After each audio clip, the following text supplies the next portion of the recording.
I'm Rachel. And I'm Tony. You're watching Bronco Planet.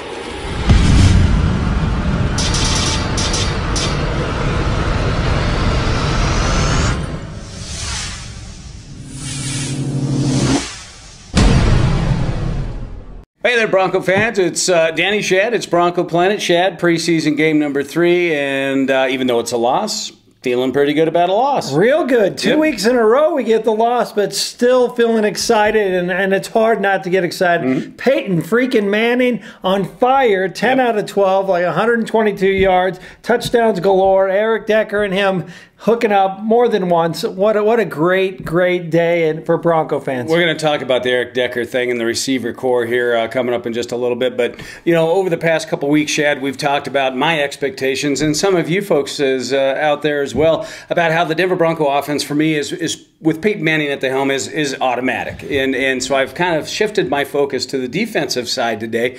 I got my automatic today out of Peyton in the first string offense.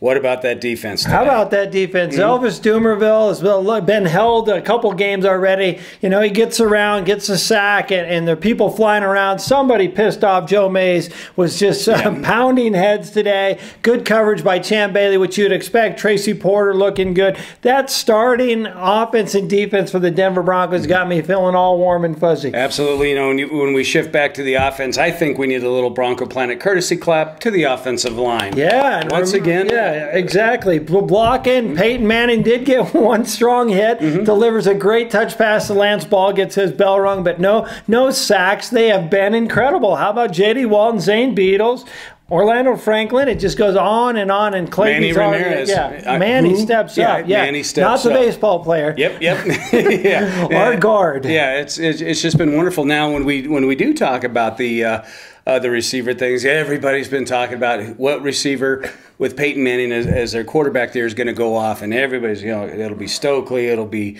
DT, it's going to be Eric Decker. Today was Eric Decker's day, my goodness. And for me, I just kind of have to ask the question, why? You know, is DT possibly, you know, is that pass catch touchdown in last year's game with Pittsburgh still fresh in everybody's mind as far as defensive coordinators? Where, you know, double coverage might be rolling to him. Granted, he had a couple of passes, but man, everywhere you look today, Eric Decker was open. Well, and I think that's what Peyton Manning's talked about. He says you work at these things, you come in early, you work. They've been working together. Thomas was hurt early, couldn't work in the offseason as much. But I don't know. There were 6 receivers, I think about 6 to 8 receivers there. Did Tammy catch a ball? Oh, yeah, he did. Yeah. How about Dreesen? Yeah, he got one.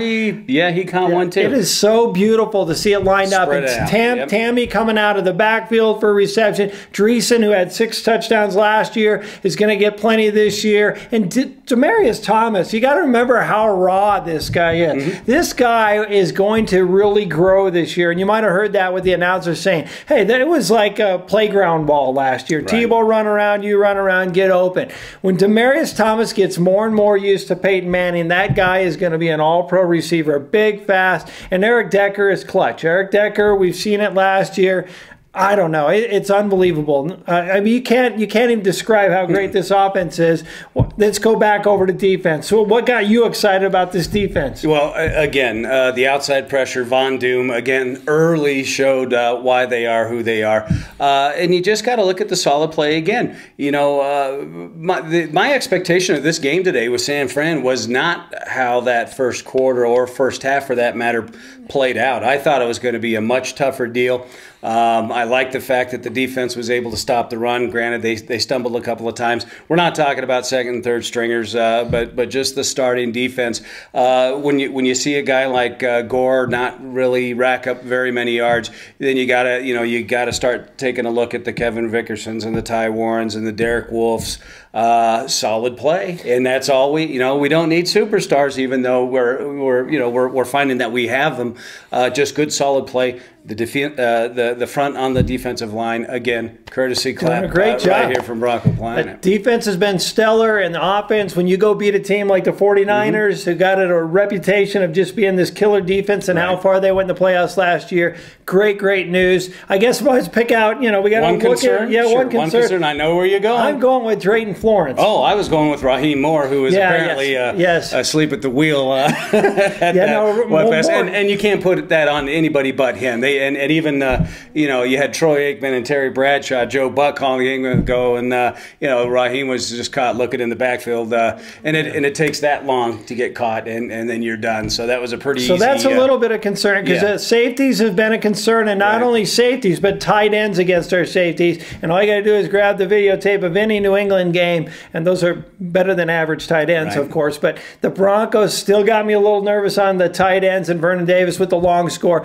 But Drayton Florence, we went to the scrimmage game, and he got burned. He got his stiff arm and knocked to the ground. He's been burned a couple times in practice. He's been burned a couple times in games now. Right. Well, and today, I don't think he's really making his move. Today's burn, he saw that he read it. He took a chance. He knew what was up. No, he read the play. He took his chance, and he was this close. Had it gone the other way, we'd have been just singing his praises. But that's how fans are. I'm still not there with Drayton Florence. The guy was the most penalized defensive back last year, so he's going to have to work back with me. Right. So that's an opportunity. Raheem Moore, as you brought up. Besides that, Colquitt punting the ball out of the stadium as always. Yeah, he got to actually punt the ball today. We're getting closer to cut down Shad, and no Sean Marino's been on everybody's lips. We finally got somewhat of a dose of no Sean today, and every time I try to write this kid off, he busts a couple of big runs off. He had a great stiff arm. The only thing that bothered me about no Sean today is he had a nice big run, pops up, and then takes himself out. Yeah, that's it. And he looked like he was limping just for a second there, and I know he's coming back from an injury. It's a crapshoot with no Sean Marino. Right. He has got some explosive, exciting things that he can do, but as Chris pointed out last week, the guy, 2 weeks into the season, he's hurt, he's out for another 6 to 8 weeks. Right. Jeremiah Johnson had a nice-looking play in the game. We finally saw Ronnie Hillman today. Yeah, Hillman. And did you see that 9-yard gain? That was the quickest 9 yards I've seen with a Bronco running back in a long time.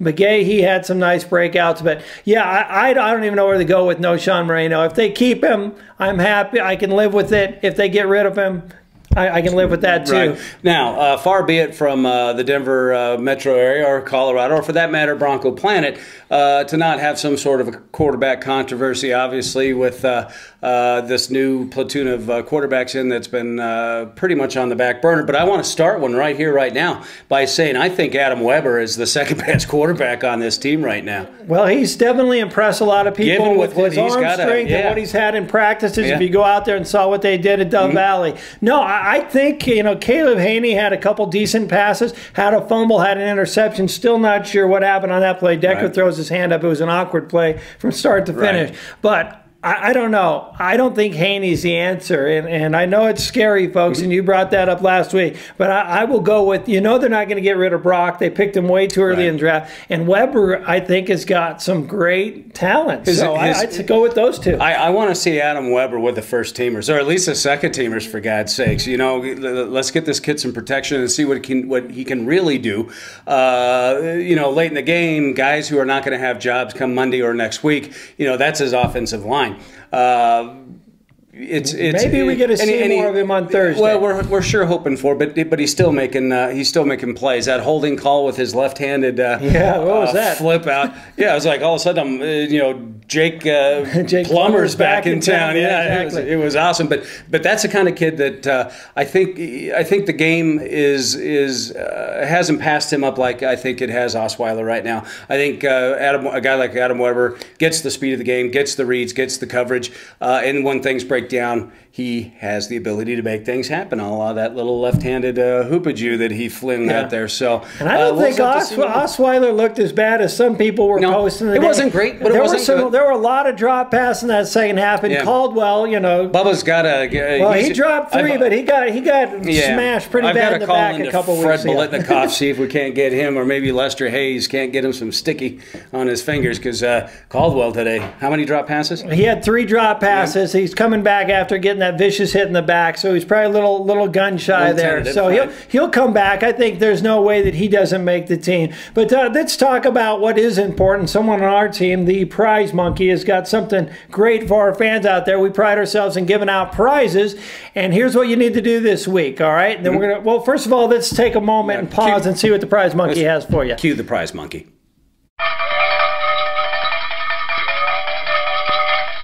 Well, you know what's great about the Prize Monkey, Shad? Well, he works for Bananas. No, it's Cristal, but that guy makes more money than we do. So, and he gets the opportunity to give away prizes. Give away prizes. What do we have this week? You're probably wanting to know what you're going to do to get that great prize. Well, first, to be specific about what's on there, that's an autographed helmet of Jacob Tanney and Joel Dreesen. What? So our two tight ends that are going to score a lot of touchdowns this year. How many of those are out there, Shad? Yeah, probably about 0, I believe, so far. So we got that for you. All you got to do, go to BroncoPlanet.com, look over one of our forums, and we've got the hottest bloggers anywhere in the NFL on there. Read one of their blogs and comment on it, or go to Old School, where we're talking about Rick Upchurch, guys like Carl Mecklenburg, some of our heroes. You comment on one of those stories, and your name goes in the drawing on Thursday night show right after the Cardinal game.